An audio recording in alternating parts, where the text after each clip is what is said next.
This is Anthony of Philosophy Cafe, where we visit the writings in philosophy that you may have or have not read with the purpose of arriving at new questions, thoughts, and ideas on the spot in an unbounded and unapologetic way. You can think of it as an audiobook/podcast experience all in one, so feel free to join me in the reading and reevaluation of these timeless concepts that must evolve as we do. This is for all of you out there that are abstractly curious and don't even know why. All right, today we're going to start with Friedrich Nietzsche's Beyond Good and Evil. This is quite the renowned one, so let's just dive in. We're going to start right at Chapter 1, Prejudices of Philosophers. Essay 1. The will to truth, which is to tempt us to many a hazardous enterprise, the famous truthfulness of which all philosophers have hitherto spoken with respect. What questions has this will to truth not laid before us? What strange, perplexing, questionable questions? It is already a long story, yet it seems as if it were hardly commenced. Is it any wonder if we at last grow distrustful, lose patience, and turn impatiently away? That the Sphinx teaches us at last to ask questions ourselves. Who is it really that puts questions to us here? What really is this will to truth in us? In fact, we have made a long halt at the question as to the origin of this will, until at last we came to an absolute standstill before a yet more fundamental question. We inquired about the value of this will. Granted that we want the truth, why not rather untruth?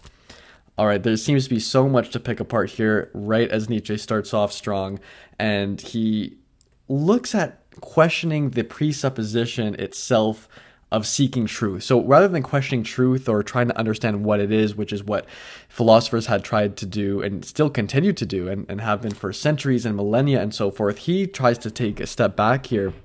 And it seems like he's actually questioning the act of questioning. Where is the value to this will? Is it simply based on human utility? And where is this pathway of truth that it seems to be that we all adhere to, that seems very clear to us, yet also so incredibly abstract, because he says, why truth and why not untruth? When we reference truth, it seems innately that we have this capability to understand what someone would mean, what they intend to mean by this narrow concept of truth. However, it seems to only be defined by what it is not, by the things, by our limitations, by the things, as you'll see as we follow through into the next passage here, that he'll continue to compound on. But it's very fascinating that he doesn't just dive into the question of truth. There's also this will to truth, and these are just a bunch of patterns I think are very important to recognize here before the act of trying to pursue truth in and of itself. As you can see, he's separating will and truth. Those are two separate things. That there is a concept of truth that exists out there, potentially outside of ourselves,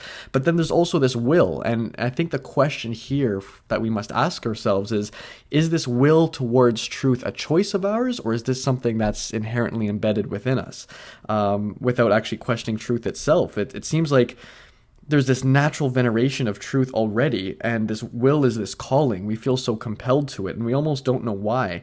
And I think it's very telling, especially if you look at an existential perspective on Nietzsche. When you look at all of his works, if you are or are not familiar, there is this recurring pattern of willpower. There's this recurring pattern of what it means to be an individual and how to develop yourself, and if the tools that you have available to you are really your choice to use or not. So very fascinating start. Without getting too all over the place, I'm going to continue it here. But yeah, these are just some questions to ponder along the way. What do you think? But let's get right back to it. So we inquired about the value of this will. Granted that we want the truth, why not rather untruth and uncertainty, even ignorance? The problem of the value of truth presented itself before us, or was it we who presented ourselves before the problem? Which of us is the Oedipus here, which the Sphinx? It would seem to be a rendezvous of questions and notes of interrogation, and could it be believed that at last it seems to us as if the problem had never been propounded before, as if we were the first to discern it, get a sight of it, and risk raising it? For there is risk in raising it, perhaps there is no greater risk. So he becomes very contentious about the topic here, and also contentious about the people that try to emulate truth, that try to express truth through, I guess, a sense of through any kind of confidence, I suppose, is one way to look at it, right? Because as you can see here, he talks about this polarity between truth and untruth, and that we all seem to have a certain acceptance of truth, without even really understanding what it is or why it exists, or how what the most effective way to approach truth is. I think what's also very fascinating, as back to this concept of truth being a natural element, is that it seems to symbolize, I suppose you could say, this concept that truth is synonymous to knowledge, to honesty, order, and reason. And we value all of these things. These can really be synthesized back down into human utility, human philosophy, the way that we operate, the blueprint that is set in front of us for a good life, if you may, if you want to take it back to the ancient Greeks, right? And it seems to be that truth is this highest order in each of these realms of, again, knowledge, honesty, order, and reason. But I think Nietzsche's contention here is that this acceptance of the importance of truth blindly is actually removing us from understanding the true merit of truth in and of itself as the abstraction that it is. And I think, as we can see already, Nietzsche seems to be very skeptical, and Nietzsche is known to be quite the skeptic ultimately. And as mentioned as the title of this passage or of this chapter, it literally says the prejudices of philosophers. So he's coming at it with a tone of skepticism would probably be the best way to look at this. But I'm curious, what comes to your mind? What questions are arising in your mind as you think of this polarity between truth and untruth, or the dynamic between the will to truth and truth in and of itself, right? This is really what Nietzsche seems to be asking of us. And these are also questions that we still haven't found complete answers to yet, which I find so fascinating, considering this was written back in the 1800s. And these are still based off of questions that were talked about for, again, centuries and millennia before. So very interesting to revisit. But let's move on to the second passage, or the second essay. How could anything originate out of its opposite? For example, truth out of error, or the will to truth out of the will to deception, or the generous deed out of selfishness, or the pure sun-bright vision of the wise man out of covetousness. Such genesis is impossible. Whoever dreams of it a fool, nay, worse than a fool. Things of the highest value must have a different origin, an origin of their own. In this transitory, seductive, illusory, paltry world, in this turmoil of delusion and cupidity, they cannot have their source, but rather in the lap of being, in the intransitory, in the concealed God, the thing in itself, there must be their source and nowhere else. Also, mind you, there are exclamation marks all over the place, along with some capital letters. So it seems like he's screaming or yelling at us in this passage. But continuing on. This mode of reasoning discloses the typical prejudice by which metaphysicians of all times can be recognized. This mode of valuation is at the back of all their logical procedure. Through this belief of theirs, they exert themselves for their knowledge, for something that is in the end solemnly christened the truth. See, here we are pairing this concept of knowledge and truth again. The fundamental belief of metaphysicians is the belief in antithesis of values. Boom. All right, he hits us with another big statement here. Let's reread that portion again. The fundamental belief of metaphysicians is the belief in antithesis of values. Okay, so here we're seeing the pattern reemerge again, this polarity between truth and untruth. And it seems to be that the way that metaphysicians or philosophers, or however you'd like to describe these who ponder these questions, those who ponder these questions, that the only way that they arrive at this sort of abstract consensus or understanding, or even vanity, if you may, that there is a truth, is through what we understand not to be truth, is the antithesis of these values, is by understanding our limitations, and these limitations are what ultimately define the truth that we wish to exhibit, the truth that we wish to understand at the end of the day. So I also want to point back to the very first question he asks in the second essay here, which is, how could anything originate out of its opposite? So I want to place an emphasis on this how could portion, because it's not even stating that Nietzsche isn't necessarily stating a fact or attempting to state a fact. He's simply questioning and becoming skeptical of what we already accept as fact in the abstract world of truth.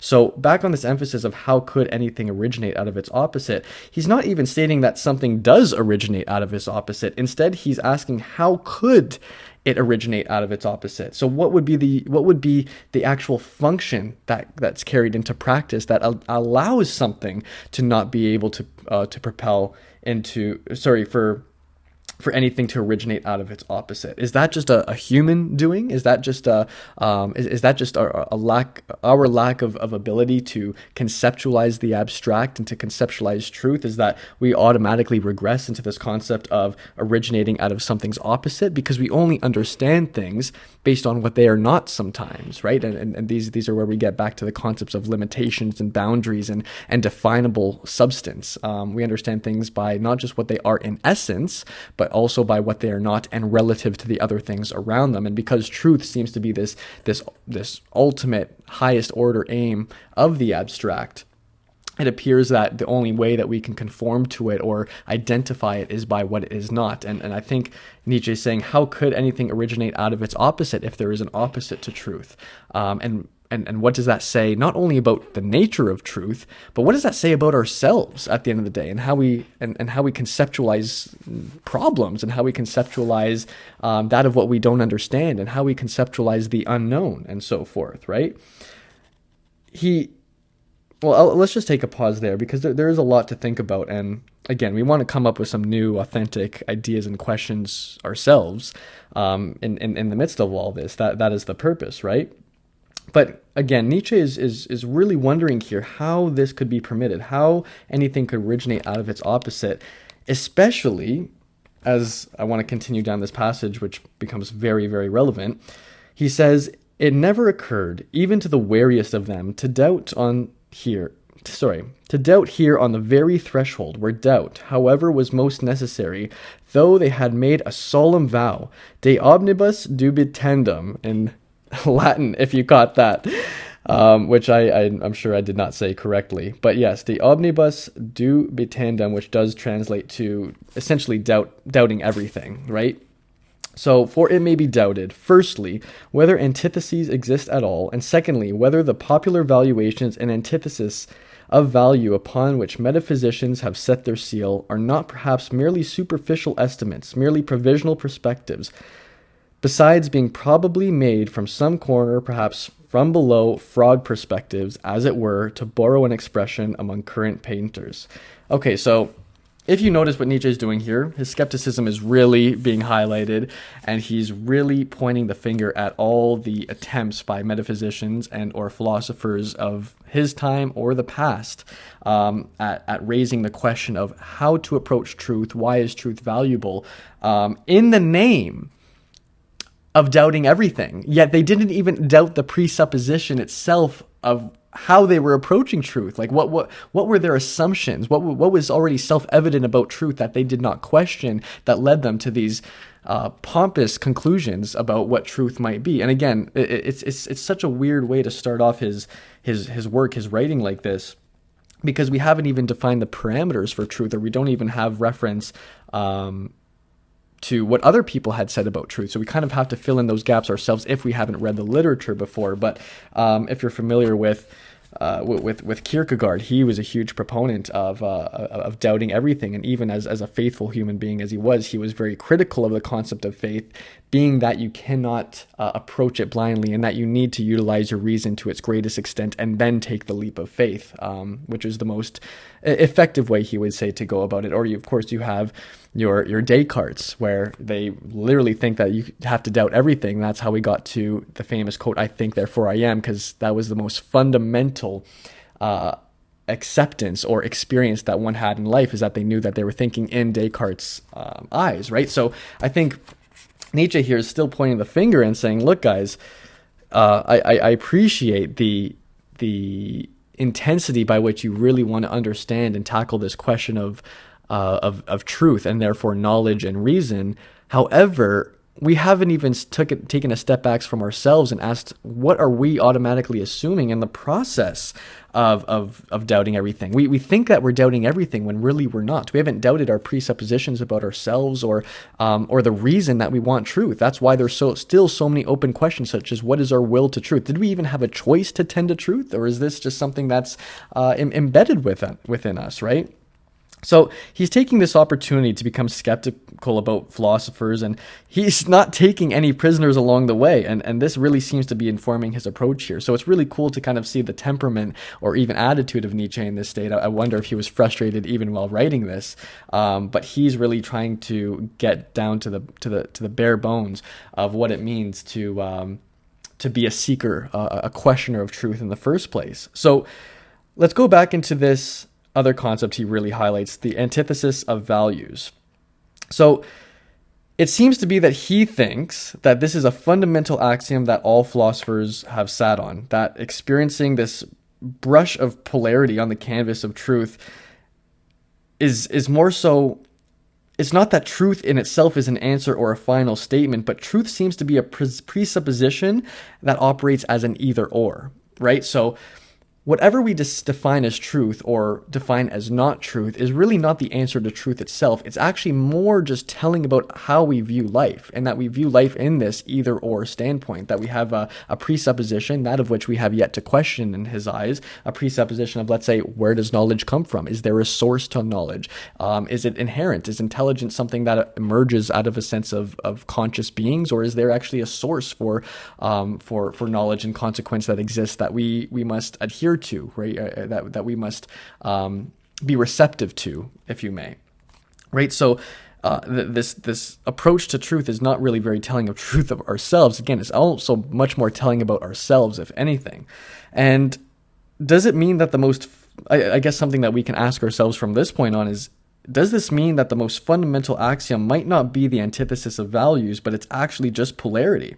Is it the lines between the limits and abstractions that we do and don't understand? Is this really the fundamental presupposition that we orient ourselves with every time we ask an abstract question of truth and knowledge and how to glean these things in the most effective way, how to utilize them, how to act on them, how to become them and integrate them into our being, right? I think this is actually one layer deeper into the antithesis of values. It's not that we just oppose values as a way to understand values, but we also need to understand that we are viewing things from this landscape of either or. And there's a very cool Kierkegaardian symbol there with Kierkegaard's either or, right? So I'm curious what you think about that. That might not be the route that Nietzsche was taking, but it seems to be somewhere in that realm of, we understand our limits to some capacity. We know sometimes when our reason can go no further, when it starts to breach the realm of possibly the imagination, where reason starts to fall apart. But what does this tell us about truth? Or better yet, what does this tell us about ourselves? It seems like Nietzsche's pretty much wants us to just be honest with ourselves, be very truthful with ourselves, if you may, where it seems to be that if we're going to be honest about truth, and we're going to try to attempt to know the thing in and of itself and not just by something else, that we're not just going to reference other things. That the question really then becomes, do we have the proper language? Do we have an adequate language that will allow us to communicate how we feel truth, or what we expect out of truth, or what we think it means to us, right? Like maybe the language isn't even in words. Maybe it's not even in writing. It could be like a form of music. Maybe that's the closest we can get to an experience of truth. Maybe the harmony of music itself is the best language that we have so far, right? And this is what we mean by consistently doubting, not just through our reason, ration, or the faculties we have, but what experiences that have we come across outside of what we think is typically, I suppose, effective in yielding good communication, or again, back to this concept of truth. It's so weird because I feel like I'm just circling around this question of, or this concept of truth without really knowing how to define it, without reference to something else, right? Exactly what Nietzsche is trying to avoid. But I think we're really getting down to some more fundamental basics, which are, do we have the proper language to communicate truth or experience truth? And is our presupposition really just merely based on polarity? when we tried to answer these abstract questions. There could be a lot to that there. So let's continue on from here, and we will continue to finish off this second essay very shortly. For it may be doubted, firstly, whether antithesis exist at all, and secondly, whether the popular valuations and antithesis of value upon which metaphysicians have set their seal are not perhaps merely superficial estimates, merely provisional perspectives, besides being probably made from some corner, perhaps from below frog perspectives, as it were, to borrow an expression current among painters. In spite of all the value which may belong to the true, the positive, and the unselfish, it might be possible that a higher and more fundamental value for life generally should be assigned to pretense, to the will to delusion, to selfishness, to cupidity. It might even be possible that what constitutes the value of those good and respected things consists precisely in their being insidiously related, knotted, and crocheted to these evil and apparently opposed things, perhaps even in being essentially identical with them. Perhaps. But who wishes to concern himself with such dangerous perhapses? For that investigation one must await the advent of a new order of philosophers, such as will have other tastes and inclinations, the reverse of those hitherto prevalent, philosophers of the dangerous perhaps, in every sense of the term. And to speak in all seriousness, I see such new philosophers beginning to appear.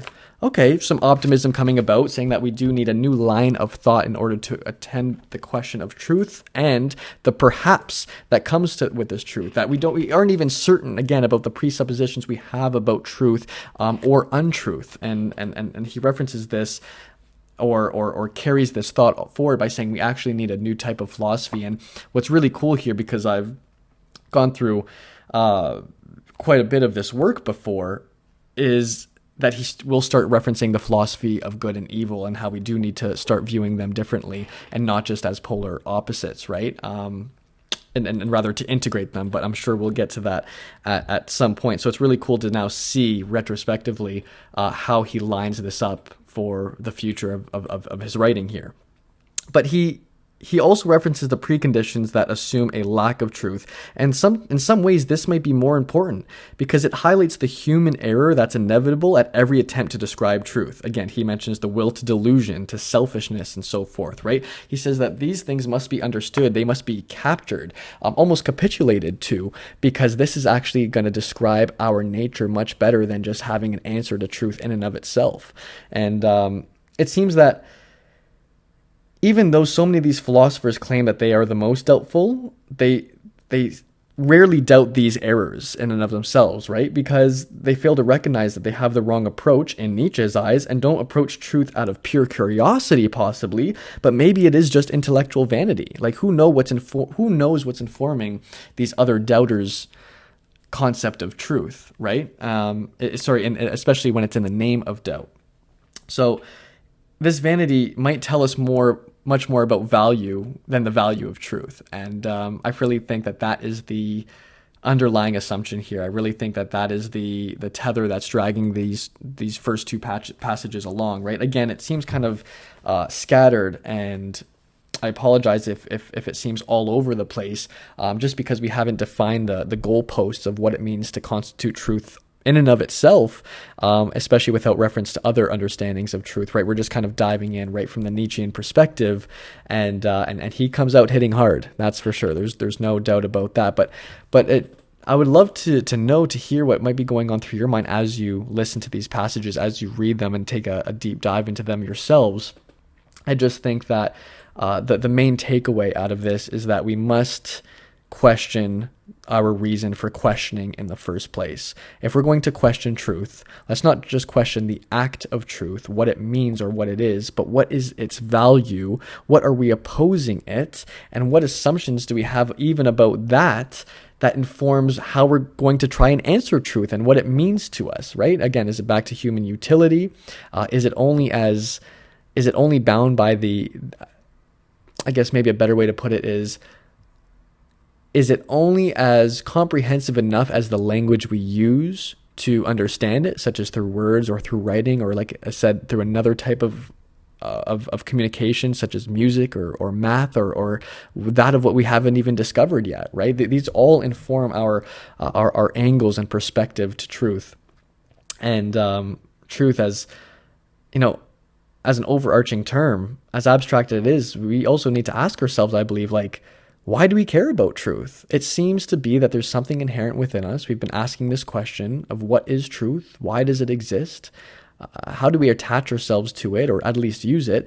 And without any reference without any blueprint as to how to really get there. We just know the sensations. Again, if we take much more of an ancient Greek or Platonic approach to this, we don't actually comprehend truth whatsoever. We just understand its representations and sensations through the physical.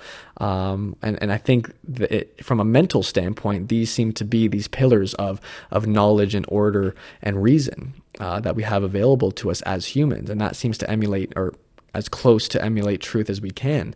And I think those should also be questioned as well as we continue to evolve. But yeah, very, very interesting. I'd love to continue these passages. I hope that there was a lot to ponder there. I really do think that this opened up a whole new line of questioning, and I think that we could reread those sections over and over again and come up with so many new questions and ideas. But that one was really fun. I really did enjoy this. So thank you so much for the first episode, actually, of this format of Philosophy Cafe, where we have this audiobook / podcast format. And it was just so cool to start off with Friedrich Nietzsche, Beyond Good and Evil. First two passages of Prejudices of Philosophers. Very skeptical, very hard-hitting, very intense, and also lots of fun. Thank you so much. We'll join you on the next one, and keep questioning. Thank you.